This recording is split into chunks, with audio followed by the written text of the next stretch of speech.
Irmãos e irmãs, a igreja celebra hoje Nossa Senhora de Fátima, esse 13 de maio, que tem e que atrai tantos devotos e tantos corações. 13 de maio, a primeira das aparições da Virgem Maria em Fátima, Portugal, né? Foram algumas aparições, a última no dia 13 de outubro. Mas nós celebramos o 1º de maio, então, a primeira das aparições de Nossa Senhora, da Virgem Maria, em Fátima. Nosso Senhor quis, a Santíssima Trindade quis, dispôs assim, para o bem da igreja, para a salvação das almas, para o fortalecimento da nossa fé, que a Virgem Maria, ao longo dos séculos, de modo muito pontual, viesse em auxílio da igreja e de cada um de nós com as suas aparições, né, com as suas manifestações. Sempre que Nossa Senhora aparece e a igreja confirma essa aparição, e são várias e ao mesmo tempo muito poucas. Várias porque seriam várias as aparições de Nossa Senhora dizermos, mas se a gente pensar em 20 séculos de fé, muito poucas, né? São as aparições da Virgem Maria. Por quê? Porque Nossa Senhora não veio trazer novidades, né?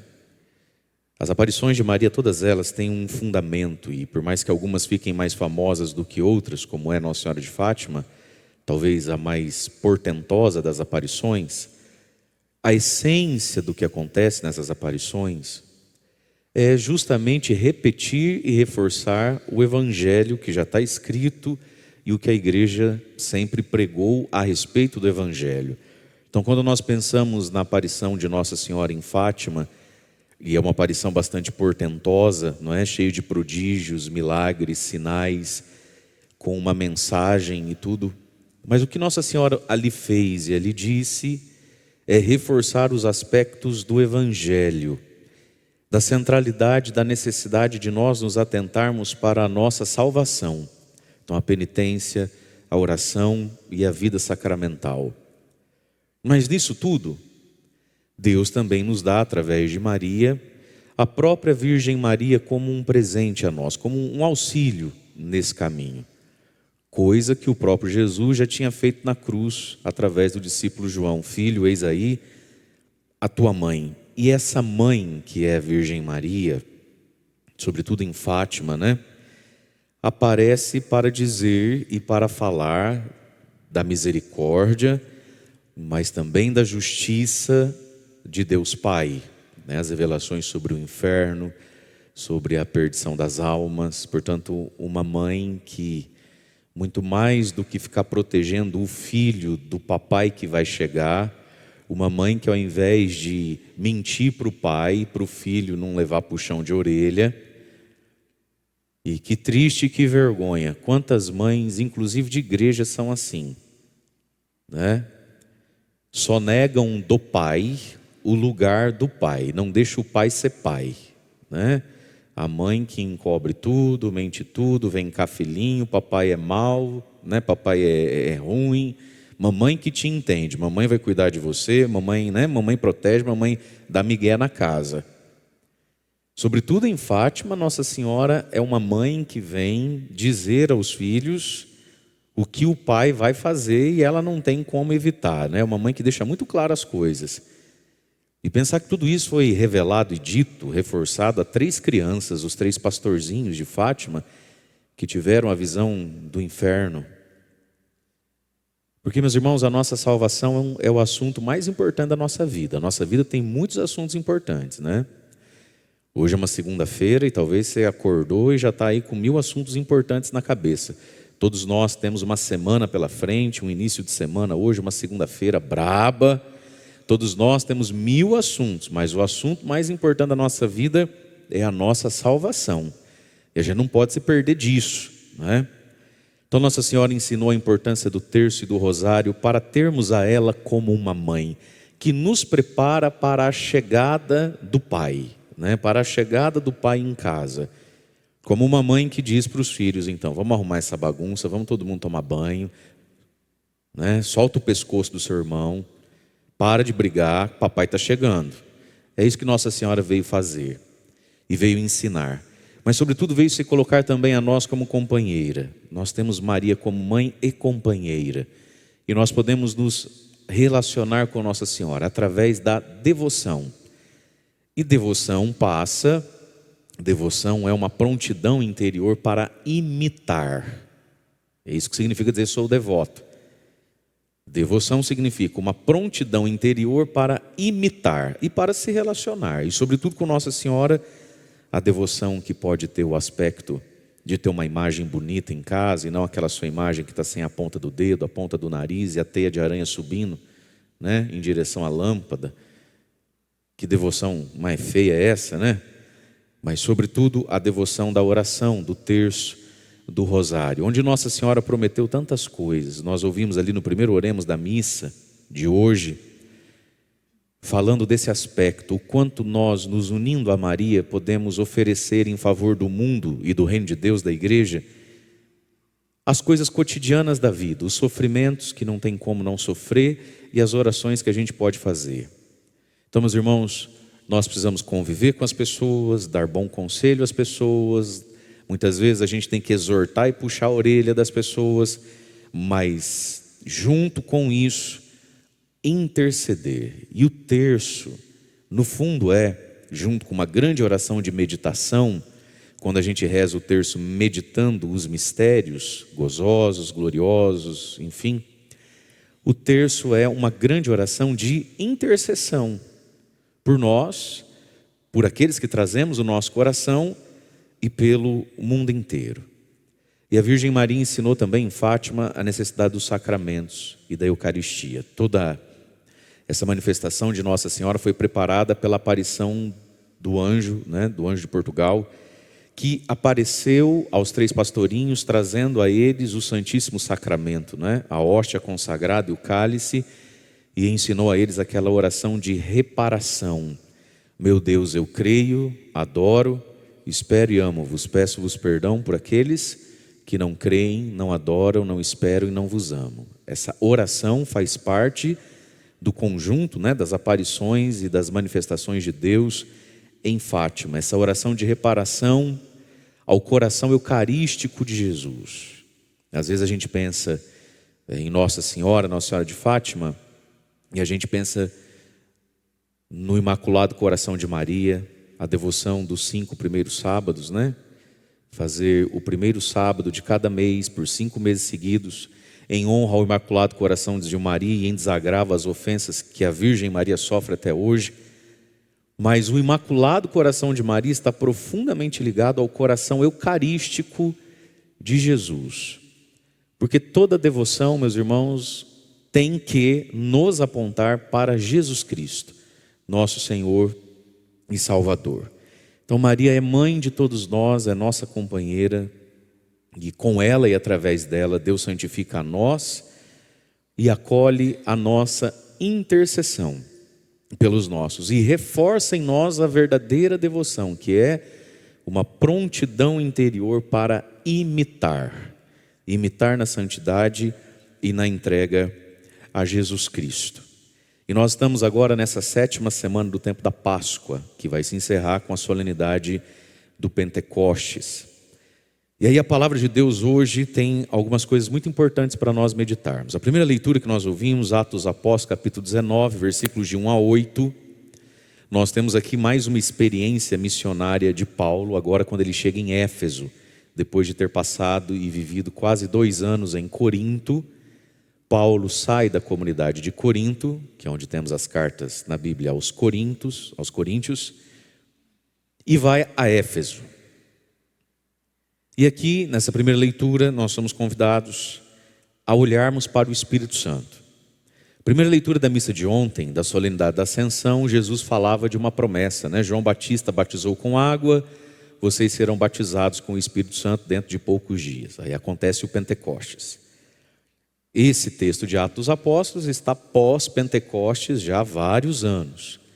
E aí Paulo então chega em Éfeso e diz lá que encontrou alguns que se chamavam e eram chamados por discípulos de Jesus. De algum modo eles tinham ouvido falar de Jesus de um jeito longínquo, mas o suficiente para que eles mudassem de vida, para que eles se reunissem em comunidade. havia ali uma pequena comunidadezinha cristã. E olha só que interessante, nós não temos notícia em Éfeso de quem é que fosse o pregador, o catequista, o sacerdote dessa pequena comunidade. Meus irmãos, quando a gente tem fome e sede de Deus mesmo, a gente se vira. A gente se vira nos 30. Olha, às vezes a gente vê, e eu tenho visto tantas pessoas que com muito pouco têm crescido muito e feito muito por si mesmo no que se refere à fé. Minha gente, nós não precisamos ir para a África, nem para a Coreia do Norte, nem para essas coisas mais longínquas. Nesse Brasilzão de meu Deus, em muitos lugares a fé não é fácil. A fé não está a 10 minutos da minha casa. Não é possível tanta coisa. No Brasil mesmo, tem lugares onde a fé exige das pessoas uma disposição, uma energia física, um querer.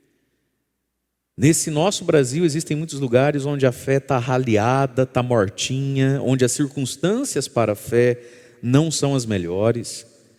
E louvado seja Deus que tem gente que com muito pouco, sabe, tem feito muito. Tem gente que tem se lambuzado com muito pouco, sabe, assim, com um ovinho frito, arroz, feijão e ovo frito, tem gente enchendo a barriguinha, enquanto que outros tendo um banquete possível, todos os dias estão anêmicos. Paulo, quando chega em Éfeso, tem ali então discípulos, significa pessoas que publicamente tinham aderido a Jesus Cristo e aos cristãos, pessoas que se reuniam como comunidade, pessoas que tinham feito alguma mudança de vida. Então, quando Paulo chega, ele tem notícia de que ali tem já tem gente aí desse tal Jesus que você começou a falar para nós. Mas nós não temos notícia de que ali, quem foi o primeiro evangelizador, quem foi o apóstolo que chegou ali, nada disso. Então, um povo que queria, porque quando a gente quer, a gente dá jeito. Quando a gente quer, a gente não desperdiça o que tem. Então lá em Éfeso já tinham discípulos, claro, a situação não está completa. O que Paulo vai dizer? Porque o protagonista, de Atos dos Apóstolos, nos personagens que aparecem, o protagonista maior é o Espírito Santo. E nós estamos nos preparando para Pentecostes. Jesus falou ontem de uma promessa e o assunto volta aqui. Versículo 2, Atos 19, 2. Paulo então pergunta a eles: vós recebestes o Espírito Santo quando abraçastes a fé? E eles responderam: nem sequer ouvimos dizer que existe o Espírito Santo. Olha que coisa interessante. Nunca nem ouvimos falar sobre esse tal Espírito Santo. Irmãos e irmãs, nós temos que conhecer o Espírito Santo. E nós podemos conhecê-lo de duas formas. Existe um conhecimento do Espírito Santo que ele é muito vivencial, experiencial, que é o que vai acontecer aqui na leitura, como nós ouvimos, pela imposição das mãos de Paulo. Mas para aprofundar isso, e até mesmo nos motivar a isso, nós precisamos conhecer o Espírito Santo no nível, no campo, pelo viés da inteligência, da catequese. Quem é o Divino Espírito Santo? Então, a Sagrada Escritura, e existe na teologia, existe um bloco da teologia, quando se estuda teologia, que se chama pneumatologia, a estuda do pneuma, do Espírito de Deus. No meu canal do YouTube vai até domingo, eu já tenho, acho que esse é o 3º ano que eu coloco lá, 50 dias com o Espírito Santo. É um livrinho precioso, que eu não escrevi, mas coloquei a voz ali só, porque eu sei que muita gente tem dificuldade com leitura. É um livro que tem 50 catequeses sobre o Espírito Santo. Preciosas, fácil de entender, que deixa no coração um fervor, uma doçura e um desejo. São 50 vídeos, deve durar 4 a 5 minutos cada um, isso porque ainda tem a oraçãozinha para cada dia. São 50 verdades sobre o Espírito Santo, baseado na doutrina da igreja, baseado na Sagrada Escritura, para nos afervorar. Então veja, queridos, nós vamos ver aqui nessa leitura, houve um Pentecostes, uma experiência, uma efusão do Espírito Santo. Mas essas coisas precisam ser alimentadas em nós, a fé e a razão, Elas andam muito juntas. O afeto e a inteligência andam muito junto. Então nós podemos conhecer o Espírito Santo. Tem gente que faz esses 50 vídeos de um jeito devocional, né? Um vídeo por dia, tira ali para assistir.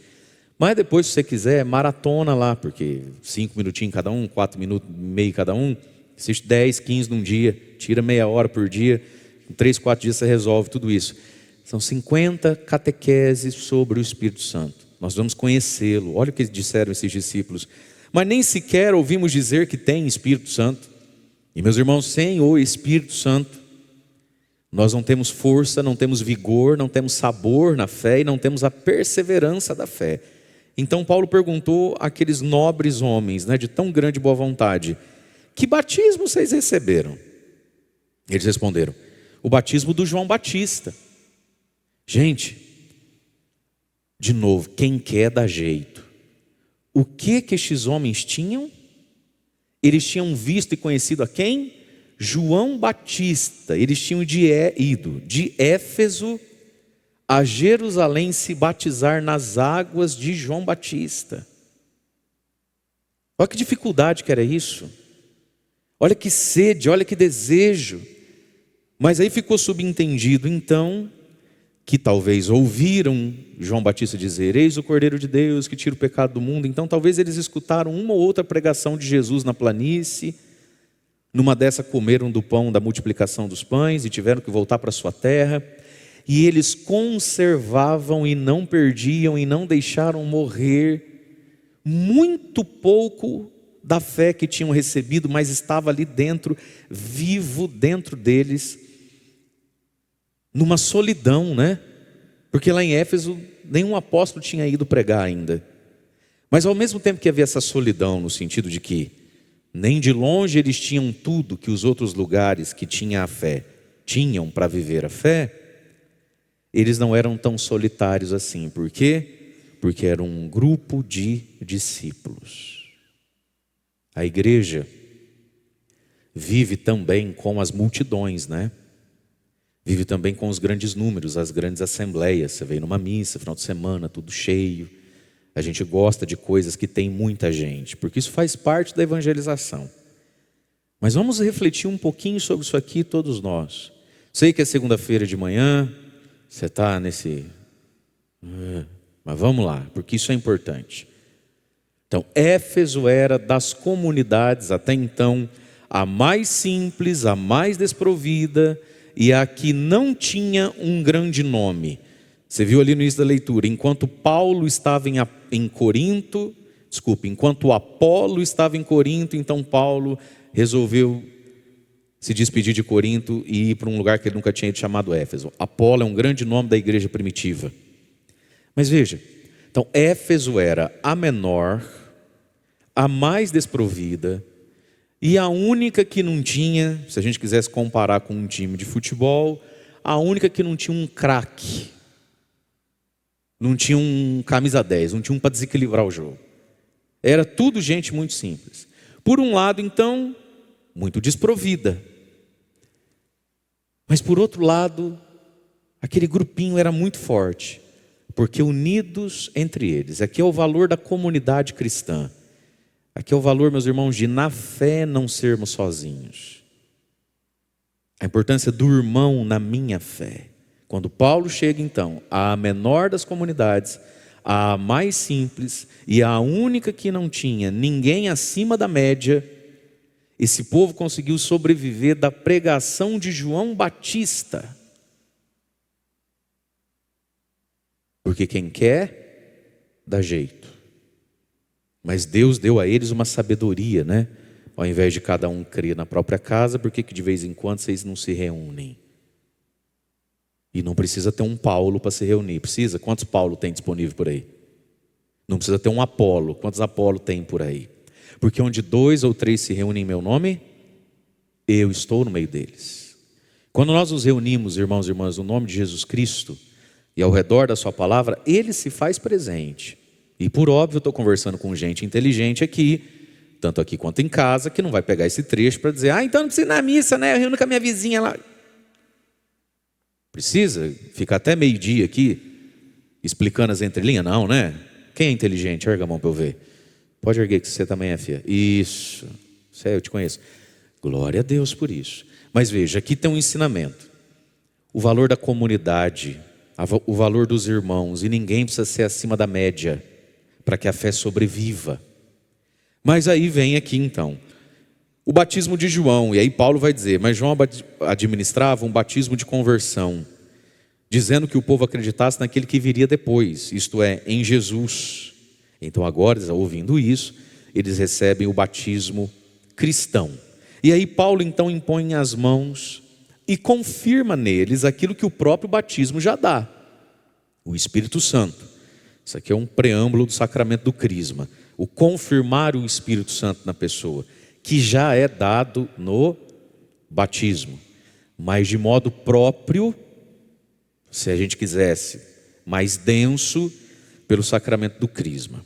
Mas o Espírito Santo que nos é dado no batismo, é confirmado no crisma, também nos é dado sempre que a gente recebe um sacramento. Quando a pessoa se confessa, ela recebe o Espírito Santo. Quando ela comunga, ela recebe o Espírito Santo. Quando ela casa na igreja, ela recebe o Espírito Santo. Quando ela se confessa, recebe o Espírito Santo. Na unção dos enfermos, recebe o Espírito Santo. No sacramento da ordem, né, nós, os presbíteros, os sacerdotes, recebemos o Espírito Santo.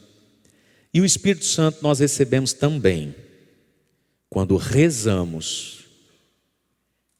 E o Espírito Santo nós recebemos também quando ouvimos a pregação da palavra de Deus. Sempre que a palavra de Deus é anunciada, o Espírito Santo está indo junto. Então nós necessitamos do Espírito de Deus. Diz lá, Paulo impôs-lhe as mãos, desceu sobre eles o Espírito Santo com um sinal muito visível, né? Começaram eles então a falar em línguas e a profetizar. Aí São Lucas anota um detalhe sutil. Versículo 7. Ao todo eram uns 12 homens. 12. Olha que coincidência, olha que simbólico. 12. As 12 tribos de Israel, não é isso? Os 12 apóstolos, 12. Como que a plenitude de uma igreja num lugarzinho chamado Éfeso. E aí sim essa comunidade vai crescer muito, por um impulso poderoso do Espírito Santo. E é ali que Paulo, depois de um tempo, vai deixar no seu lugar e como sucessor, como bispo, Timóteo. E aí nós vamos ter na Bíblia 2 cartas a Timóteo. E aí diz, Paulo vai então à sinagoga e só ficou lá por 3 meses. Olha que interessante. Paulo ficou em Éfeso só 3 meses. 3 meses. E diz que todo sábado, portanto, por 12 sábados, 1 mês, 4 sábados, 3 meses, 12 sábados. Por 12 vezes então, ele pregou publicamente em Éfeso, na sinagoga, tentando convencer os judeus e os ouvintes sobre o reino de Deus. Paulo ficou quanto tempo em Éfeso? 3 meses, e Éfeso nunca mais viu Paulo. E aí, em Atos Apóstolos, vai ter a despedida de Paulo de Éfeso. Quando lá no porto, Paulo vai entrar no barco, no navio, eles se ajoelham na areia para rezar, vira um chororô danado, diz que todo mundo agarrava o pescoço de Paulo, porque sabiam que nunca mais iam ver Paulo. E Paulo então diz, eu vos entrego a Deus e à sua palavra, que ela cuide de vós. Quem está com Bíblia aí na mão, pega, dá um beijo e fala, cuida de mim. Paulo ficou 3 meses e diz, estou indo, não volto. Eu vos entrego a Deus, a sua graça, né, o Espírito Santo, e a sua palavra, que ela cuide de vós. Que coisa poderosa é a palavra de Deus. E deixou lá Timóteo, né? O jovem Timóteo como bispo deles. Mas veja, queridos, o Espírito Santo, que nós já recebemos e já temos, mas que pela nossa vida de oração e entendimento da necessidade que temos do Espírito Santo, nós podemos pedi-lo todos os dias. De vez em quando é bom receber uma selada do Espírito Santo, né? De vez em quando é bom sentir que ele vem mais forte. Nós necessitamos disso, faz parte da vida cristã. Agora, meus queridos, a questão maior do Espírito Santo não é, como é que vamos dizer, não é esse sinal exterior do Espírito Santo. A questão do Espírito Santo, se tem, não tem, quem tem, vamos ver quem não tem. Porque às vezes o Espírito Santo se confunde muito com o nosso temperamento. De algum modo o Espírito Santo, num primeiro momento, ele combina mais com esse temperamento mais sanguíneo, mais para fora, mais solto, mais alegre, porque ele é alegria. Mas a gente não pode confundir o Espírito Santo com euforia, porque o que tem de gente aí que passa um tempo é que a gente vê que ele não foi batizado no Espírito Santo, ele foi batizado na emoção do Espírito Santo. Que tem gente que é mais propensa à emoção, à euforia, à alegria. Tem gente que é mais solta, tem gente que é mais descarada mesmo, né? Tem gente que não tem vergonha de chorar, tem gente que não tem vergonha de louvar. A pessoa ela é assim, mas aí ela é assim para tudo também, né? Não só para Deus, para o capeta também. Tem gente que é... E aí a gente vai olhando para nós mesmos e olhando para os outros e vai entendendo que quem é que tem o Espírito Santo? Quem tem a perseverança e quem tem os frutos do Espírito. Se com perseverança e fruto você ainda ficar mais soltinho, alegrinho, um pouquinho mais aleluiado, né? Melhorar essa cara. Tem gente que vem na igreja, a pessoa fica, né? Até um pouco, glória a Deus, aí fechou. Mas essas coisas são a cerejinha do bolo. O importante é o bolo, não a cereja.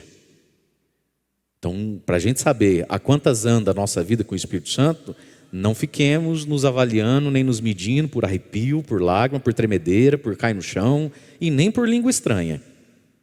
Então não nos bloqueemos com nada, sejamos abertos a tudo. Que Deus quiser dar, quem sou eu para não querer receber? Mas o mais importante do Espírito Santo são os seus frutos. Sobretudo, a perseverança na fé. E aí nós temos um problema com o Espírito Santo, que é sempre ir a Ele buscar a sensação que Ele pode dar. Esse é o problema da vida de oração de muitas pessoas. Querer buscar sempre aquela sensação que teve.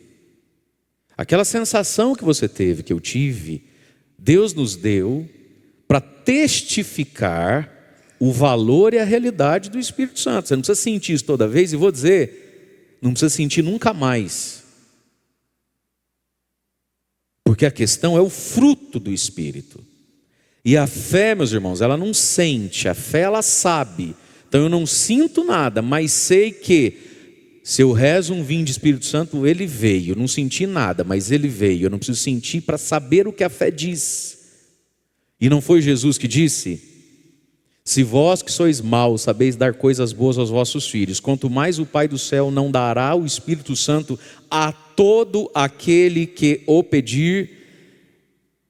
Então tem só uma coisa, que sempre que eu pedir para Deus é certo que eu ganho: o Espírito Santo. Outras coisas, misteriosamente Deus diz não, Deus dá para um, não dá para outro. Vai saber, Deus é Deus. Só tem uma coisa que a fé me faz saber: pediu, recebeu, o Espírito Santo, só. As outras coisas, você pode ter dúvida. As outras coisas você vai pedir, Deus vai falar não. Vai pedir e falar, agora não, daqui 5 anos talvez. O Espírito Santo, sempre. E eu não preciso sentir, porque a fé, ela sabe. E sim, de vez em quando vai sentir também, porque Deus sabe mimar a gente na hora certa. E aí, queridos, vamos olhar esse evangelho. O Espírito, hoje, né? A Virgem Maria, nossa mãe e companheira. O Espírito Santo. E agora vamos olhar para o evangelho aqui. O Espírito Santo nos é dado para 2 coisas. Primeiro, para acelerar o passo. Tem gente que está atrasada. Segundo, para nos fazer viver do jeito certo a solidão. Então acorda quem está do seu lado ali, ó, os meninos. Acorda ali, moça. As outras, está tudo caindo. A Marinês vai desmaiar, coitada. Acorda lá. Isso aqui é muito importante. Acorda aí, faz favor, faz favor. Segunda-feira, né? Segunda-feira. Olha essa. Quantos aninhos tem? Os olhos esbugalhados no padre, 8 aninhos. Filha, se todo mundo fosse igual a você, minha vida era mais fácil. Parabéns, viu? Que coisa linda. Que exemplo. Que exemplo. Não é igual esse povo, tudo acabado. 8 aninhos acordada, filho. Coisa mais linda você. Você veio de onde? Qual a sua cidade? Vocês são de onde, filho? 2 vizinhos. E chega aqui acordado. Dá uma salva de palmas para essa menina, faz favor. Que coisa mais linda. Fala para quem está do seu lado, ó, tá vendo? Aprende com a menininha de 2 vizinhos. 6 da manhã acordado, não é igual você. Que é isso? E meus queridos, nós precisamos do Espírito Santo e da Virgem Maria para 2 coisas. Estamos aqui na última ceia de Jesus, última noite de Jesus, né? Com os discípulos. Aí os discípulos começam a falar para Jesus: agora o Senhor fala, não sei o que, agora nós cremos. Jesus mandou essa: credes agora? Agora você quer? Mas agora eu vou morrer, agora acabou. Credes agora?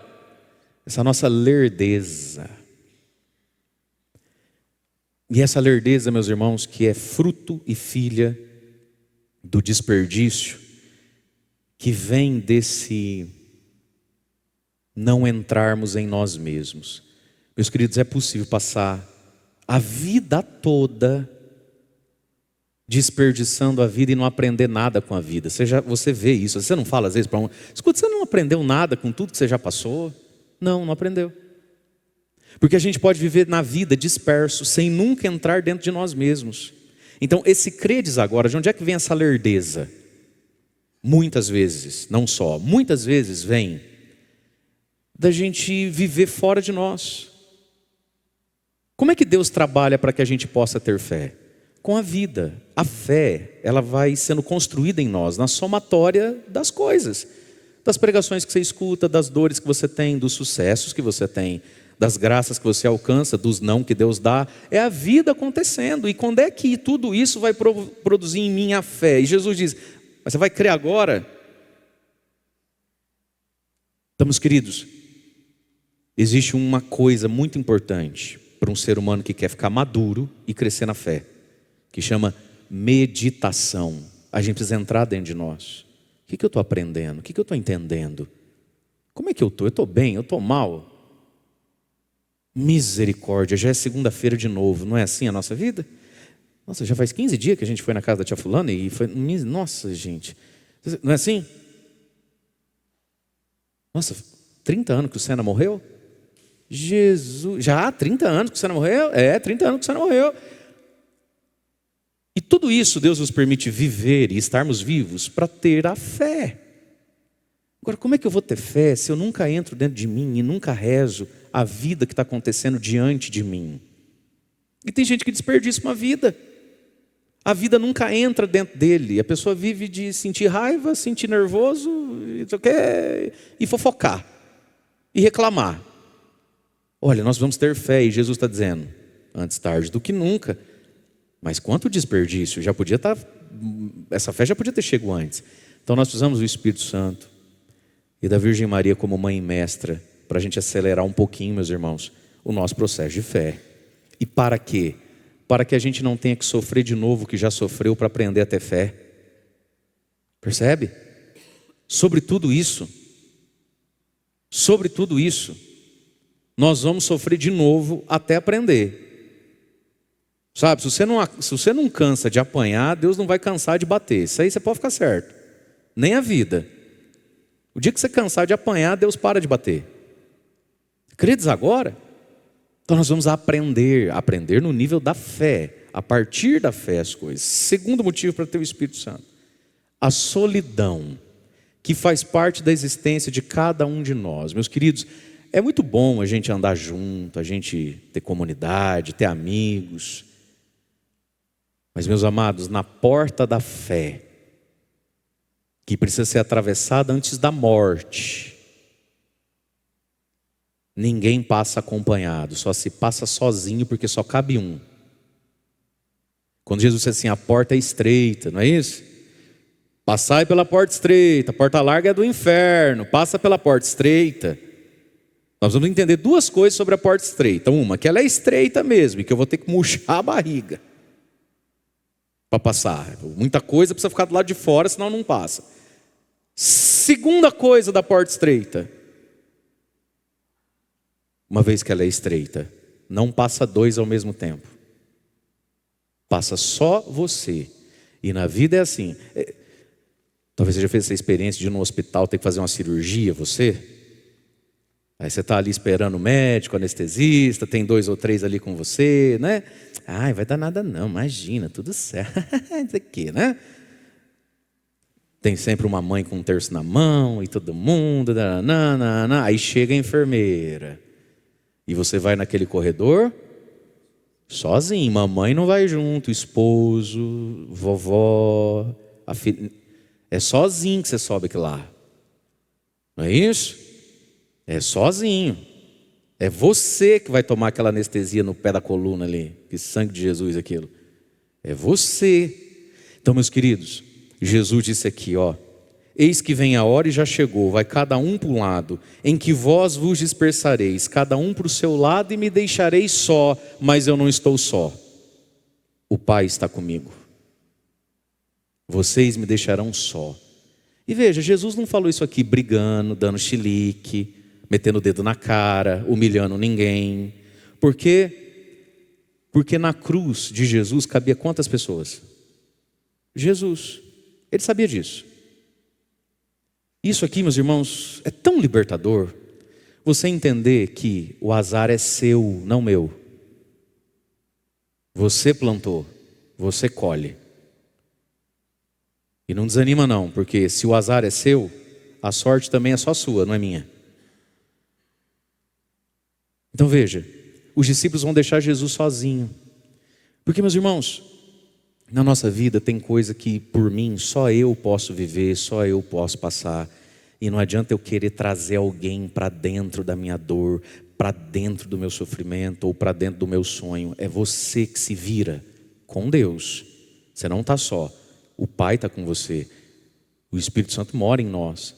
E a solidão faz parte da vida. Tem hora que ninguém vai sentir o que você sente, ninguém pode vencer o que você tem que vencer. E aí você vai se sentir sozinho. Sabe aquele estranhamento de você olhar do lado e tem muita gente, mas você se sente sozinho? Isso faz parte da vida às vezes. Mas olha o que Jesus diz: vocês vão cada um para um lado, não vai sobrar ninguém, mas sozinho eu não estou. Porque o Pai está comigo. Tem dor na sua alma que só Deus entende. Entende isso? Existe uma solidão necessária na vida, na porta da fé. E para ir para o céu e passar na porta do céu, na terra, tem que passar na porta da fé. Que são essas experiências limites mais difíceis que cada um de nós vive. E que por mais que eu olhe para você, te dê um abraço, faça assim no seu cabelo e diga assim, ó, pode contar com as minhas orações. Você fala, ai, amém, Padre, obrigada. Obrigada. O Senhor é um anjo na minha vida.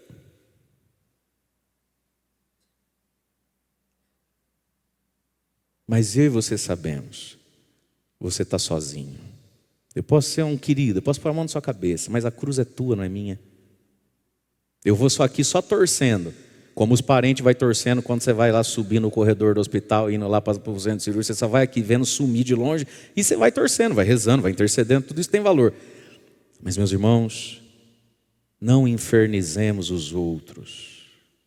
Solta o pescoço das pessoas. Aprenda a se virar, lutar suas lutas. Nós estamos torcendo por você, viu? Pode contar com isso. Se der tudo certo, nós vamos ficar numa alegria. Mas se der tudo certo, foi para você que deu certo, não foi para mim também. É seu, a vida é sua. Pega a sua vida. Pega a sua vida na mão, você e Deus, e vai para frente.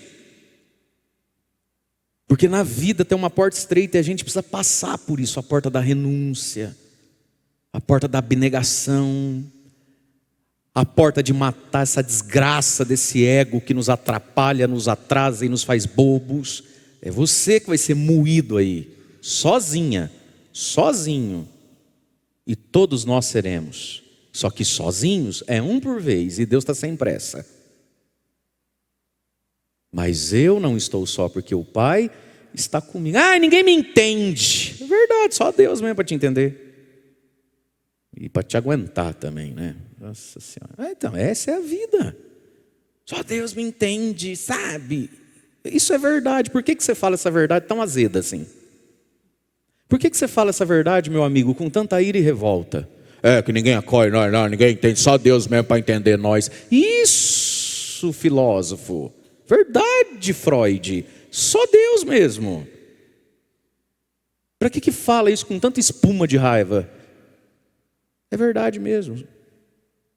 Pai, tem hora que na vida da gente, complicado. Só Deus.